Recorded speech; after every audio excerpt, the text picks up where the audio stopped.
Assalamualaikum warahmatullahi wabarakatuh. Perkenalkan, nama saya Muhammad Harum Rajaya dari jurusan Ekonomi Syariah, Fakultas Ekonomi dan Bisnis Islam, semester 2 kelas C.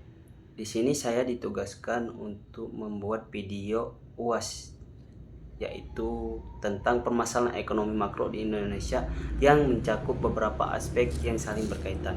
Baiklah, di sini saya akan menjelaskan tentang korupsi dan birokrasi. Korupsi yang merajalela dan birokrasi yang tidak efisien menurut efektivitas kebijakan ekonomi dan menghambat iklim investasi. Baiklah, di sini saya akan menjelaskan pengertian tentang korupsi. Korupsi adalah tindakan yang dilakukan oleh pejabat publik atau individu yang dipercayakan untuk menjalankan fungsi tertentu dengan tujuan untuk memperoleh keuntungan pribadi atau kelompok melalui penyalahgunaan kekuasaan atau wewenang. Korupsi mencakup berbagai bentuk perilaku tidak etis dan ilegal seperti penyuapan, penggelapan, penyalahgunaan anggaran, nepotisme, pemasaran, dan manipulasi kebijakan. Korupsi dapat terbagi di berbagai sektor, termasuk pemerintahan, bisnis, dan organisasi non-pemerintah, dan memiliki dampak negatif yang luas, seperti merusak kepercayaan publik, menghambat pertumbuhan ekonomi, meningkatkan kesenjangan sosial, dan mengurangi kualitas layanan publik. Upaya pemberantasan korupsi seringkali melibatkan reformasi hukum, peningkatan transparansi, dan penguatan lembaga penegak hukum. Itu tadi sedikit pengertian dari korupsi. Terus adapun yang kedua, pengertian dari birokrasi. Birokrasi adalah sistem administrasi dan organisasi yang dirancang untuk mengelola kegiatan pemerintah atau organisasi besar lainnya secara efisien dan teratur. Sistem ini didasarkan pada hierarki yang jelas, aturan dan prosedur yang terperinci, serta pembagian tugas dan tanggung jawab yang spesifik di antara berbagai posisi dan departemen.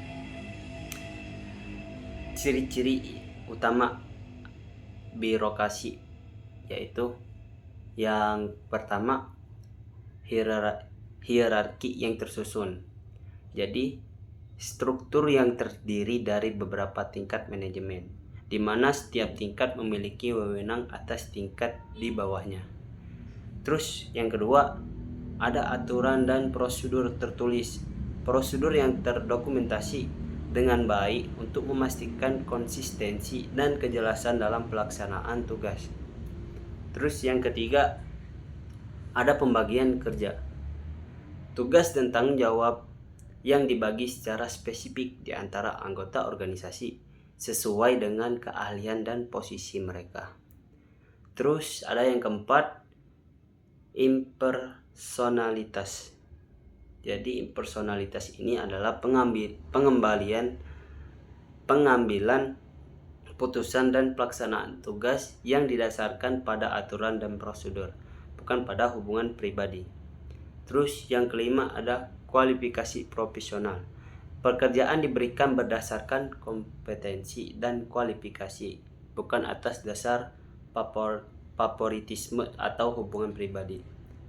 Birokrasi juga bertujuan untuk menciptakan efisiensi, konsistensi, dan prediktabilitas dalam pengelolaan organisasi. Tetapi seringkali dikritik karena cenderung lamban, kaku, dan kurang responsif terhadap perubahan dan bentuk dan kebutuhan individu. Jadi itu pengertian dari korupsi dan birokrasi. Lanjut lagi ke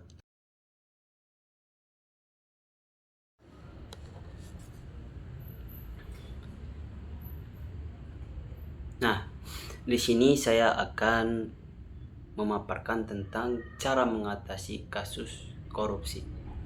Untuk mengatasi kasus korupsi dan meningkatkan efisiensi birokrasi, Beberapa rekomendasi yang sering diajukan meliputi reformasi institusional, kebijakan anti korupsi, dan peningkatan transparansi serta akuntabilitas. Berikut adalah beberapa langkah konkret yang dapat diambil. Di sini saya akan memaparkan 7. Yang pertama, penguatan institusi hukum dan regulasi. Jadi ini bisa meningkatkan independensi dan kapasitas lembaga penegak hukum dan pengawas seperti Badan Anti Korupsi dan Ombudsman. Terus juga ada mengimplementasikan dan menegakkan hukum anti korupsi dengan tegas, termasuk memberikan hukuman yang berat bagi pelaku korupsi. Terus yang kedua, ada transparansi dan akuntabilitas. Ini bisa mendorong keterbukaan informasi publik, termasuk akses terhadap data keuangan pemerintah dan pengadaan publik. Terus, ini juga bisa memperkuat mekanisme audit internal dan eksternal untuk memastikan penggunaan dana publik yang transparan dan akuntabel. Terus ini juga bisa meningkatkan partisipasi masyarakat dalam pengawasan pemerintah dan proses pengambilan keputusan. Terus ada yang ketiga, reformasi birokrasi. Ini bisa menyederhanakan prosedur administratif dan mengurangi birokrasi yang berlebihan untuk mengurangi peluang korupsi. Terus juga mengimplementasikan sistem e-government untuk mengurangi interaksi langsung antara pegawai pemerintah dan masyarakat sehingga mengurangi peluang korupsi. Terus juga bisa meningkatkan remunerasi dan insentif bagi pegawai negeri untuk mengurangi godaan korupsi. Terus yang keempat, ada pendidikan dan kampanye publik. Di sini kita bisa mengedukasi masyarakat tentang bahaya korupsi dan pentingnya integritas serta etika dalam pemerintahan. Terus juga bisa kita terapkan untuk menjalankan kampanye anti korupsi yang melibatkan berbagai pemangku kepentingan, termasuk sektor swasta, organisasi masyarakat sipil, dan media. Terus yang kelima, pengawasan dan pelaporan. Membuat mekanisme pelaporan yang aman dan anonim bagi warga yang ingin melaporkan tindakan korupsi. Terus juga kita bisa meningkatkan perlindungan bagi pelapor korupsi untuk mendorong lebih banyak orang melaporkan tindakan korupsi tanpa takut akan balas dendam. Terus yang keenam, ada kolaborasi internasional. Ini bisa kita bekerja sama dengan organisasi internasional dan negara lain untuk memerangi korupsi lintas batas, termasuk repatriasi aset yang dicuri.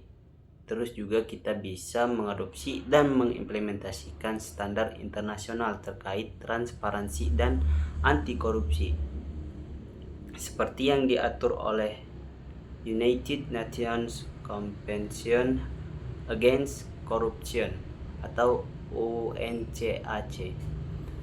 Terus yang terakhir, di sini ada reformasi politik. Di reformasi politik kita bisa meningkatkan transparansi dalam pendanaan politik dan kampanye untuk mencegah korupsi dalam pemilihan umum. Terus kita juga bisa memperbaiki sistem pemilihan untuk memastikan bahwa politisi yang dipilih memiliki integritas dan komitmen terhadap pemerintahan yang bersih. Jadi itu tadi langkah-langkah untuk mencegah korupsi. Ini memerlukan komitmen kuat dari pemerintah, partisipasi aktif dan masyarakat, dan dukungan dari komunitas internasional untuk dapat berhasil dalam mengatasi korupsi dan meningkatkan efisiensi birokrasi. Sekian video dari saya. Wassalamualaikum warahmatullahi wabarakatuh. Audio Jungle.